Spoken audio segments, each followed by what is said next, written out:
குருர் பிரம்மா குருர் விஷ்ணு குருர் தேவோ மகேஸ்வரகா குருர் சாட்சாத் பரபிரம்மா தஸ்மை ஸ்ரீ குருவே நமக. குருவே சரணம், குருவே சரணம், குருவே சரணம். குலதெய்வமே சரணம். ஸ்ரீ பூர்ண புஷ்கலாம்பிகா சமேத அழகுக்கூத்த ஐயனாரே சரணம். திரியம்பக புராதீசம் கணாதிப சமன்விதம் கஜாருடம் அகம் வந்தே சாஸ்தாரம் குலதெய்வதம்.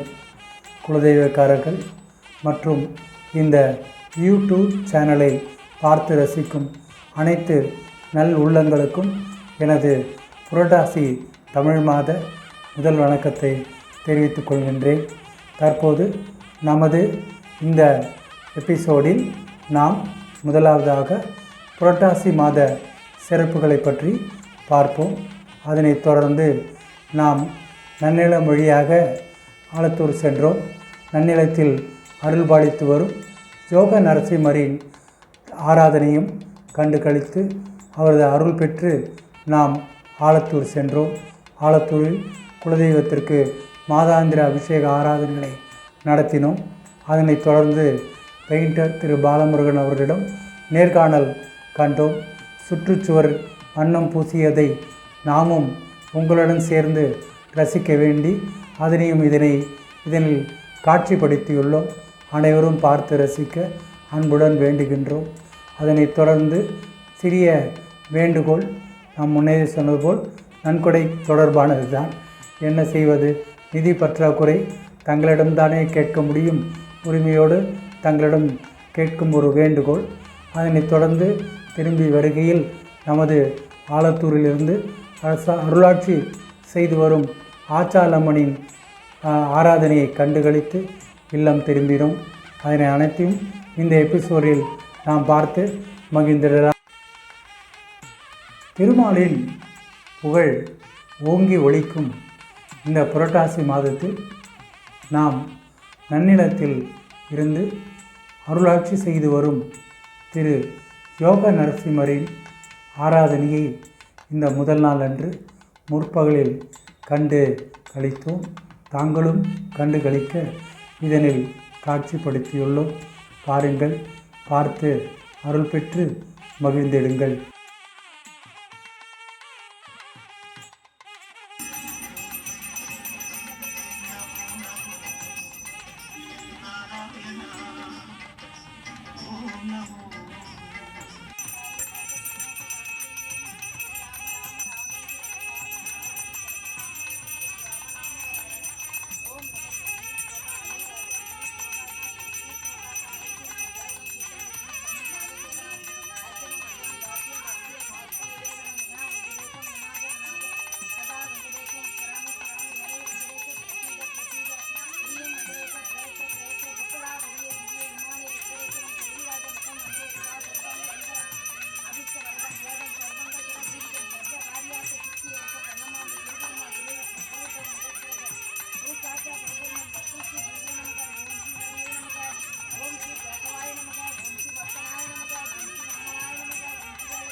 என்ன மெய்யன்பர்களே, யோக நரசிம்மரின் ஆராதனையை பார்த்து யோகங்கள் கூட நீங்கள் மகிழ்ந்திருப்பீர்கள் என்று எண்ணுகின்றேன்.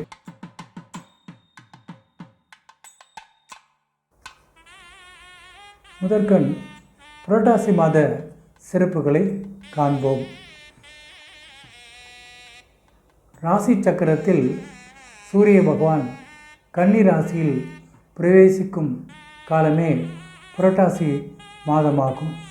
புரட்டாசி மாதத்தில் பல சிறப்புகள் உண்டு.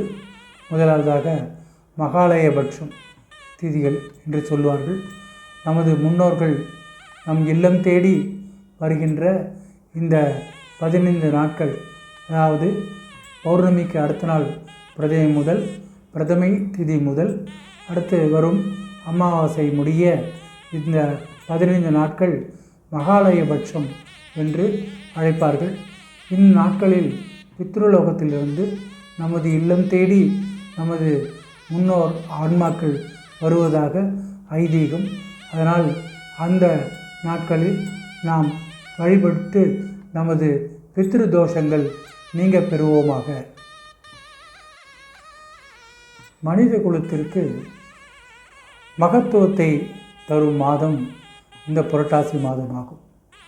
இந்த புரட்டாசி மாதத்தில் வரும் அமாவாசையை மகாலய அமாவாசை என்று அழைப்பார்கள்.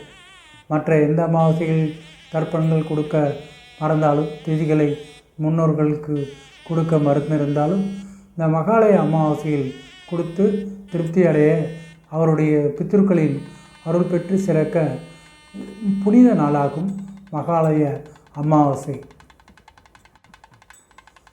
இந்த புரட்டாசி மாதத்தில் அமாவாசையை தொடர்ந்து நவராத்திரி பண்டிகை 9 நாட்கள் அம்பாளுக்கு சிறப்பாக கொண்டாடப்படும்.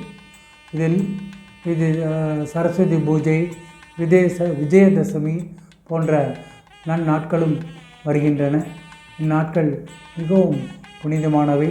நம் மனித குலத்திற்கு மகோன்னதத்தை தரக்கூடியவை என்பதில் ஐயம் ஏதும் இல்லை. தெய்வ அருளுடன் நமது முன்னோர்களின் அருளையும் பெற்றுத்தரும் மிகவும் புனிதமான மாதம் இந்த புரட்டாசி மாதம். இதன் சிறப்புகளை நாம் இப்பொழுது கண்டு கழித்தோம்.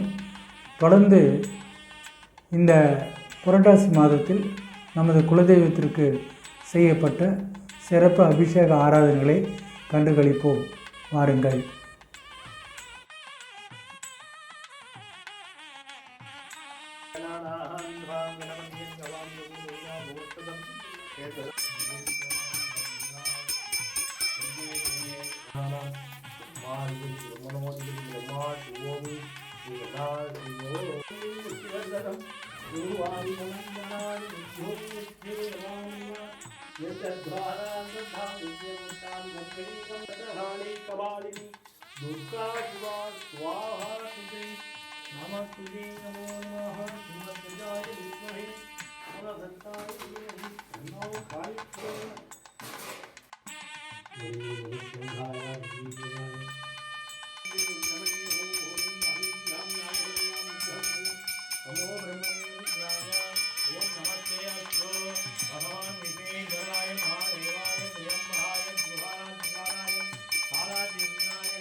विचिन्त्याय रुद्राय नीलकण्ठाय कम्बवे मुनेराय सर्वाय महादेवाय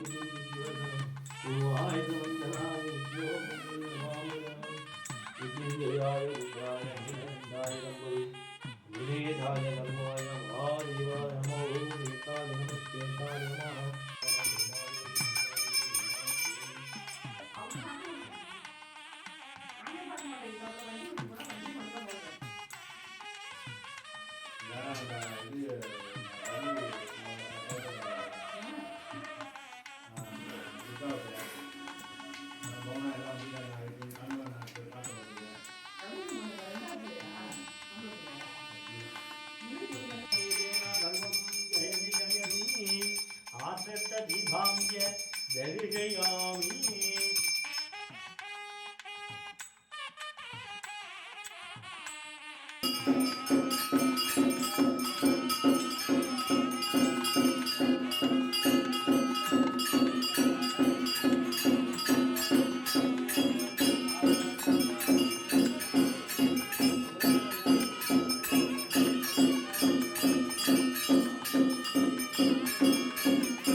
என்ன மெய்யன்பர்களே, குலதெய்வத்தின் வழிபாட்டுகளை கண்டு களித்திருப்பீர்கள், அருள் பெற்று மகிழ்ந்திருப்பீர்கள் என்று நினைக்கின்றேன்.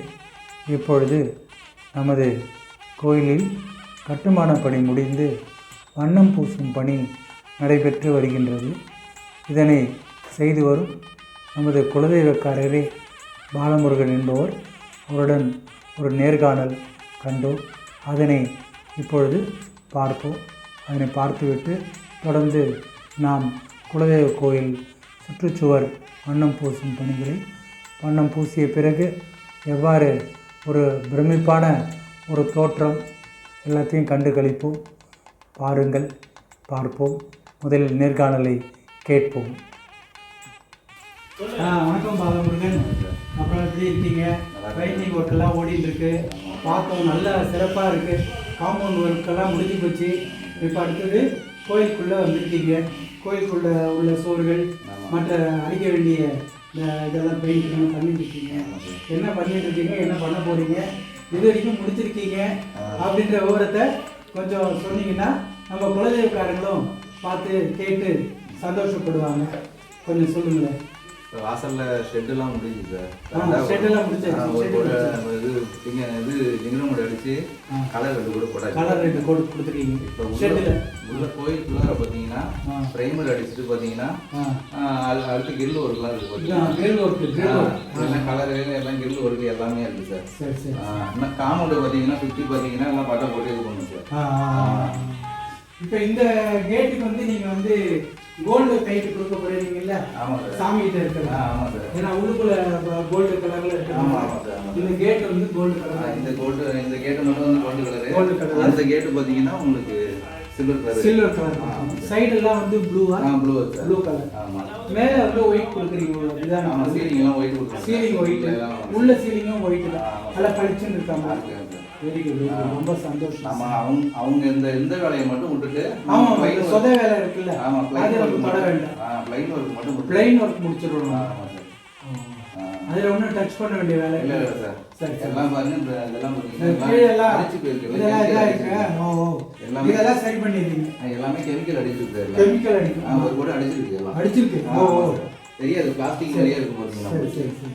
அடிச்சிருக்கு. அதுக்கு மேல ஒப்பிட்டு இது கொடுத்துறீங்க. பட்டி பார்த்துட்டு அதுக்கு மேல பிரைமர் அடிச்சு அதுக்கு மேல தான் கலர் ஏத்துவோம். இவ்வளவு வேலை இருக்கு. அப்புறம் இந்த பெயிண்டிங் இந்த போர்டையும் கைட்டி கொஞ்சம் அடிச்சு இத உள்ள அடிச்சு கரெக்ட். சரி சார். உள்ள எல்லாம் முடிச்சிருக்கீங்க. வெளில அந்த மாணிக்கப்பட்டதை அந்த உள்ளுக்குள்ள சோர்ல கொடுக்கணும்னு சொல்லி. ஆமா சார். அதையும் கொடுத்துறீங்க. அது மாதிரி வெளியிலயும் ஃப்ரண்ட்ல கொடுக்கணும். கொடுக்கணும் சார். நீ எத்தனை நாள முடியும் சார் ஒர்க்கு? ஒரு 1 வீக் ஆனா பெயிண்டே கிட்டத்தட்ட 1.5 லட்சம் ரூபாய் மேலே ஏற்றிருக்கு sir.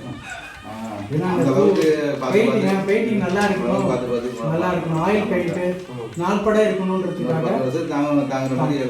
Very good sir, very good sir. ரொம்ப சந்தோஷம். ஏன்னா நீங்க குலதெய்வக்காரன் கூட இருக்கிறதுனால உங்களுடைய பங்களிப்பு, உங்களுடைய ஈடுபாடு முழுமையா இருக்கும். நல்லா இருக்கணும். ஏன்னா குலதெய்வ கோயிலுக்கு நம்ம செய்கிறோம், குலதெய்வக்காரர்கள் பரவாயில்ல பங்களிப்புல செய்கிறோம். நல்லபடியா இருக்கும். குலதெய்வத்தின் பேரவர்களால் நீங்களும் நல்லா இருக்கணும். வாழ்க வளமுடன்.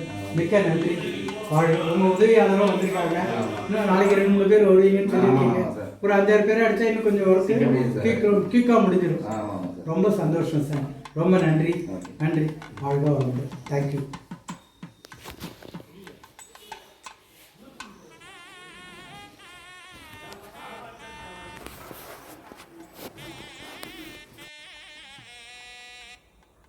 நேர்காணல் கேட்டீர்களா? எவ்வளோ அருமையாக, எவ்வளோ வேலைப்பாடுகள், மிகவும் ஈடுபாட்டுடன் நமது குலதெய்வக்காரர் திரு பாலமுருகன் தனது உதவியாளர்களுடன் செய்து கொண்டிருக்கின்றார். இன்னும் ஒரு வார காலத்தில் அந்த பணி முடிந்துவிடும் என நினைக்கின்றேன்.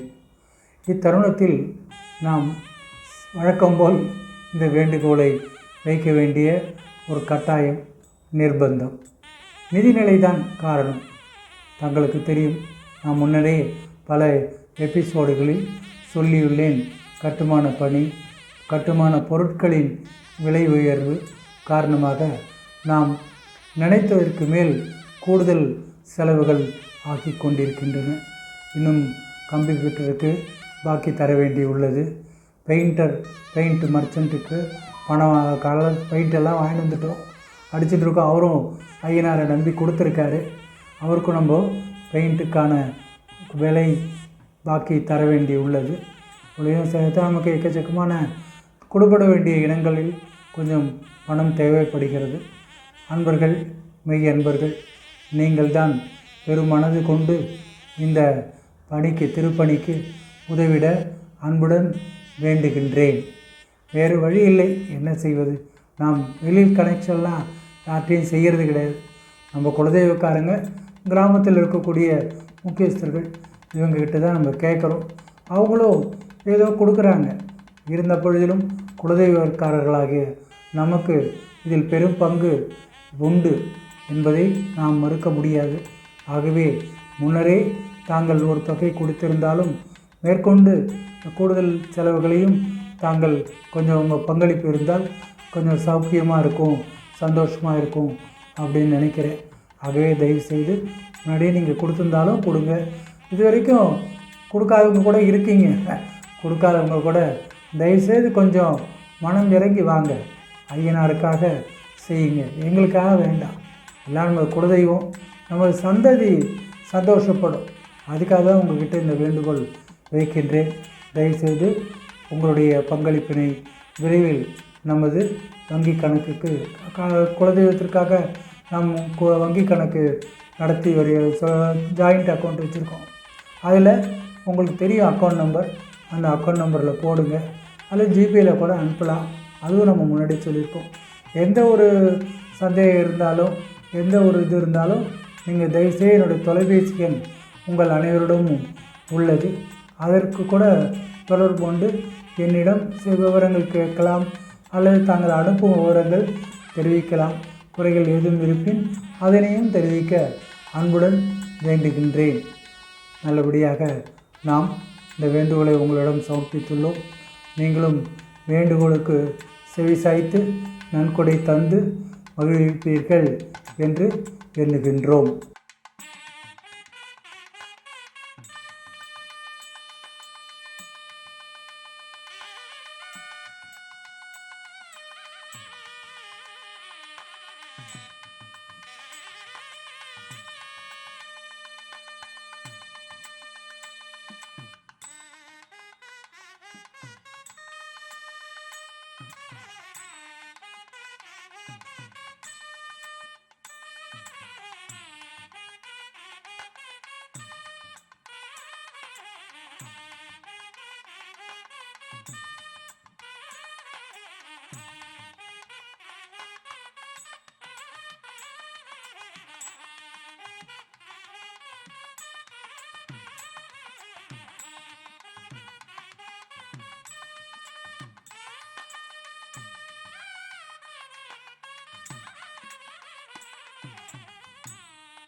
என்ன, சுற்றுச்சுவர் கட்டுமான பணிகளை பார்த்து வண்ணம் பூசிய பிறகு அதனுடைய எழில்மிகு தோற்றத்தை கண்டு மகிழ்ந்திருப்பீர்கள் என்று எண்ணுகின்றேன். தற்போது சுற்றுச்சுவர் பணி முடிந்து உள்ளுக்குள்ளே, நம்ம கோயில் உள்ளுக்குள்ளே இருக்கக்கூடிய சுவர்கள், கம்பி, கதவு, ஜன்னல் எல்லாத்தையும் பெயிண்டிங் கொடுத்து சரி பண்ணிடலான்ற முடிவோடு அதையும் நம்ம ஈடுபட்டு செஞ்சுருக்கோம். ஏன்னா வெளியில் மட்டும் செஞ்சுட்டு உள்ளுக்குள்ளே செய்யலைன்னா நல்லா இருக்காது இல்லையா? அதனால் இந்த பணியோடு அதையும் சேர்த்து செஞ்சிடலான்னு சொல்லிட்டு அதையும் செய்ய சொல்லியிருக்கோம். இந்த சூழ்நிலையில் தான் நம்ம இந்த பணியை நம்ம பொறுப்பாளர் இருக்கக்கூடிய திரு கார்த்திகேசன் அவர்களிடம் ஒப்படைத்துள்ளோம். அவர் மேற்கொண்டு இதனை பல சிரமங்களுக்கு இடையில் செய்து வருகின்றார். அவருக்கும் இப்பொழுது இந்த தருணத்தில் நம்ம எப்பயும் அவருக்கு நன்றி சொல்லிட்டு தான் இருக்கோம். இதன் மூலியமாகவும் நன்றி அவருக்கு தெரிவிக்க கடமைப்பட்டுள்ளோம்.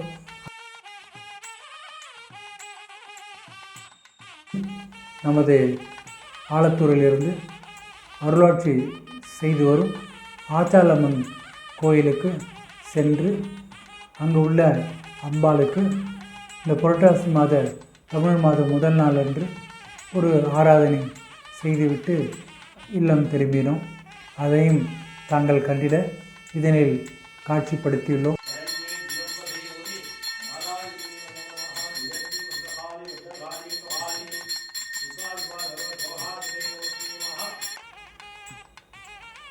அனைவருக்கும் நவராத்திரி பண்டிகை நல்வாழ்த்துக்களை கூறி விடைபெறுகின்றேன்.